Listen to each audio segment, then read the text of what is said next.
Assalamualaikum warahmatullahi wabarakatuh.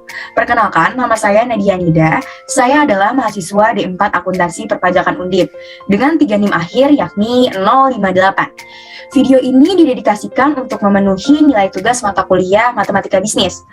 Melalui video ini pula, saya akan membahas tentang pandangan agama Islam terhadap pajak. Sebelum saya mulai lebih lanjut, saya akan memberitahu dulu materi-materi apa saja yang akan dibahas pada video kali ini.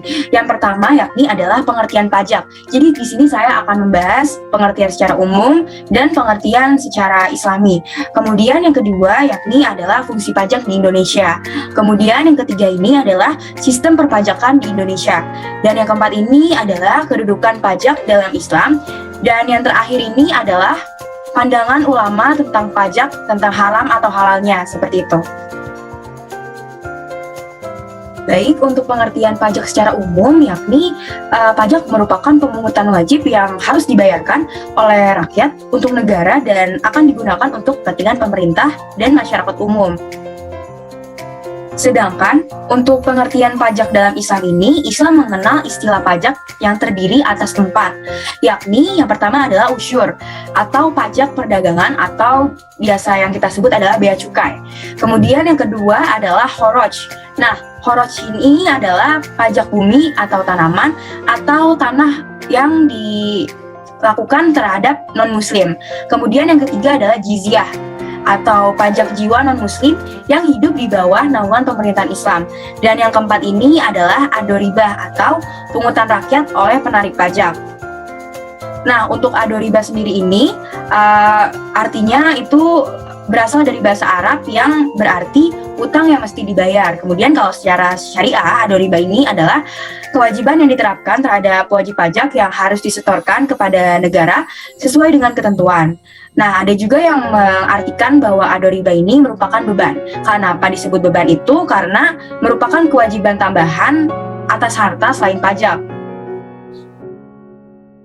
Baik, selanjutnya adalah fungsi pajak di Indonesia. Jadi, fungsi pajak di Indonesia itu adalah 2, yakni fungsi budgeter dan fungsi mengatur atau regulasi. Kalau untuk fungsi budgeter ini, pajak sebagai sumber dana bagi pemerintah untuk membiayai pengeluaran-pengeluarannya. Kemudian kalau untuk fungsi mengatur atau regulasi, yakni pajak sebagai alat untuk mengatur atau melaksanakan kebijakan pemerintah dalam bidang sosial dan ekonomi. Baik, selanjutnya adalah sistem perpajakan di Indonesia. Jadi, sistem perpajakan di Indonesia ini diatur dalam Undang-Undang Nomor 6 Tahun 1983, yang di dalamnya itu memuat pajak negara, serta pajak daerah dan retribusi daerah. Nah, pajak negara ini di dalamnya itu dibagi lagi menjadi beberapa bagian, yaitu ada PPH, terus ada PPN dan PPNBM, terus ada Bea Matrai, terus ada PBB, dan yang terakhir ada BPHTB. Nah, kemudian bagaimana sih sistem perpajakan yang ada di Indonesia? Jadi, sistem perpajakan yang ada di Indonesia ini merupakan sistem konvensional yang tentunya berbeda dengan konsep syariah dalam Islam. Sehingga kita belum tahu nih, apakah sistem perpajakan di Indonesia ini sudah memuat nilai-nilai Islam yang seharusnya dilakukan oleh umat muslim atau belum. Jadi, yang diresahkan itu adalah Majelis Ulama Indonesia atau MUI ini belum mengeluarkan fatwa apapun mengenai pajak, yakni belum menyatakan pajak itu halal atau haram. Nah, ironisnya lagi itu bahwa hal sepenting pajak ini belum mendapatkan fatwa dari MUI, sedangkan MUI ini justru malah sudah mengeluarkan fatwa mengenai rokok, instan, dan yang lain-lain gitu. Nah, hal ini menimbulkan dilema bagi umat muslim di Indonesia. Kenapa? Karena kan sebagian warga negara itu memenuhi syarat menjadi wajib pajak, yang artinya wajib membayar pajak. Sedangkan di Indonesia itu banyak sekali warga muslim dan belum mengetahui gitu apakah sistem perpajakan di Indonesia sudah sesuai dengan syariat Islam atau belum. Jadi ini menjadi dilema bagi umat Islam, seperti itu. Lalu kalau dilihat dari pandangan agama Islam, apakah pajak itu ada? Jadi sebenarnya dalam Islam itu ada pajak, tetapi namanya itu bukan pajak, melainkan khoroj dan jizyah.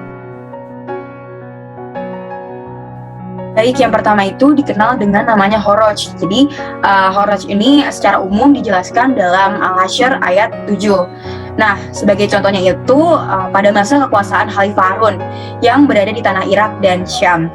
Jadi pada saat itu pemerintahannya itu memiliki tanah yang sangat subur, sehingga pada saat itu Khalifah Harun ini berinisiatif untuk membuat aturan terkait pengelolaan pajak pertanian yang sesuai syariat Islam. Jadi aturan ini dimaksudkan untuk menjadi pendapatan bagi negara pada saat itu.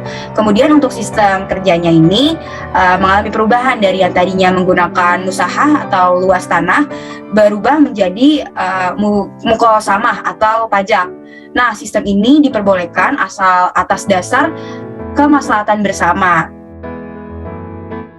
Kemudian sistem Kharaj ini memiliki kelebihan, yakni negara akan memperoleh pendapatan rutin, kemudian mampu mendorong produktivitas sektor pertanian, dan yang terakhir itu adalah dapat mewujudkan keadilan dan kesejahteraan. Adapun untuk kriteria pengelolaan pajak ini harus memiliki sifat yang jujur, dapat dipercaya, dan tidak berbuat zolim. Baik, yang selanjutnya yang kedua adalah jizyah. Jadi jizyah adalah pajak jiwa yang dipungut dari kaum non-muslimin karena berdomisili di tempat pemerintahan Islam. Jadi kalau yang tadi Kharaj adalah pajak tanah, kalau jizyah ini adalah pajak jiwa. Jadi adapun syarat pihak yang wajib membayar jizyah itu adalah hanya dikenakan oleh laki-laki yang balik dan non-muslim, serta dia itu adalah waras, dalam artian tidak gila. Kemudian yang kedua itu dia mampu secara ekonomi. Jika tidak mampu itu maka dia harus disantuni. Kemudian kita kembali lagi di permasalahan di Indonesia tentang apakah sistem perpajakan yang dijalankan di Indonesia sudah sesuai dengan syariat Islam atau belum. Jadi maka timbullah pendapat-pendapat para ulama tentang halal atau haramnya pajak. Yang pertama itu ada ulama yang memperbolehkan. Salah satunya adalah Ibnu Khaldun dalam kitabnya yakni Muqaddimah, yang menyatakan bahwa pajak pada semua orang dengan keadilan dan pemerataan, perlakuan semua orang sama dan jangan memberi pengecualian kepada siapapun karena kedudukannya dalam masyarakat ataupun kekayaan, dan jangan mengecualikan kepada siapapun sekalipun petugasmu sendiri atau kawan akrabmu, dan jangan kamu menarik pajak dari orang melebihi kemampuan membayarnya. Kemudian ulama yang tidak memperbolehkan itu ada dari Imam Abu Ja'far At-Tawawi rahimahullah, yang berkata bahwa al-usyar yang telah dihapus kewajibannya oleh Rasulullah SAW atas kaum muslimin adalah pajak yang biasa dipungut oleh kaum jahiliyah. Kemudian beliau melanjutkan hal ini sangat berbeda dengan kewajiban zakat. Jadi saya bisa mengambil kesimpulan bahwa Islam ini tidak mengenal jenis pajak seperti sekarang, kecuali pajak atas tanah atau Kharaj dan pajak atas jiwa atau jizyah yang diberlakukan untuk kaum non-muslim. Kemudian pajak ini boleh dilakukan dengan syarat terjadi kekurangan di Baitul Mal. Jika dianalogikan di Indonesia ini seperti APBN.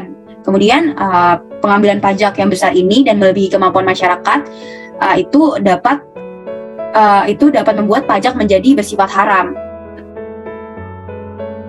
Cukup sekian mengenai pembahasan pandangan Islam terhadap pajak. Kurang lebihnya mohon maaf, dan saya berharap video ini dapat membawa manfaat bagi orang yang menontonnya.